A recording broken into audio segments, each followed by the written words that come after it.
This video is about writing, and since I don't have a method and I don't want to plagiarize one either, I will be as original as I can for the next 5 minutes or so and tell you about some things that are working for me as an amateur.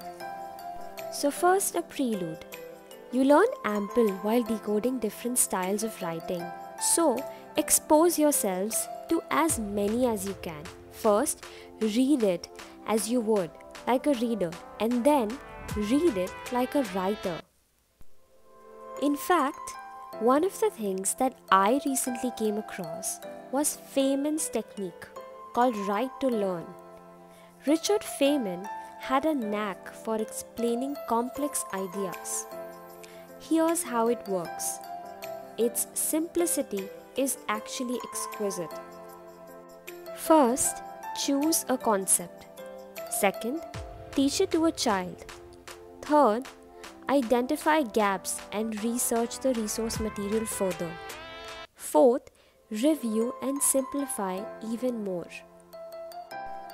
The mistake we often make with learning is that we think memorizing the names of things makes knowledge. Memorized concepts don't stick around for long in the mind.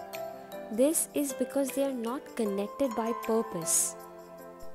If you understand the part of a car engine by learning how it works as a whole, you'd much better understand it. You understand not only what things are, but also their purpose.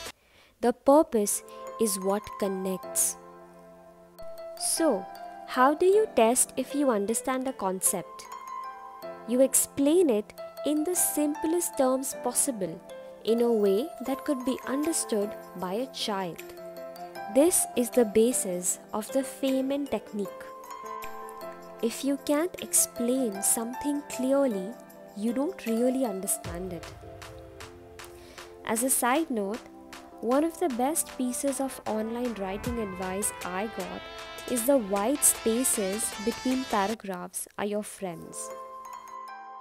Here's an exercise I usually do to get my cognitive juices flowing. I pick 6 words from the same letter. I make sure it is a mixture of nouns, verbs, adjectives, and adverbs. Then I put on a 20-minute timer, and then I start writing. And believe me, I end up creating all sorts of things: poems, prose, stories, short stories, even things that don't make sense but later may develop into something nice.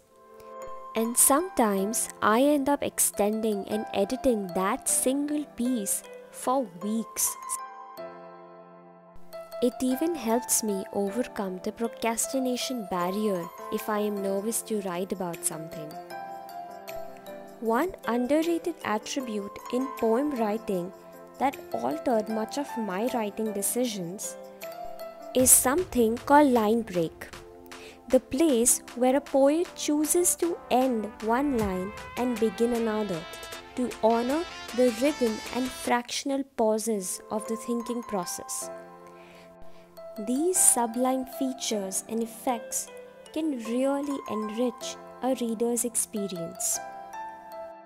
Thank you so much for listening to me and tuning in. Please like, share, and comment if any of these tips might have helped you or you're learning about them. Thank you.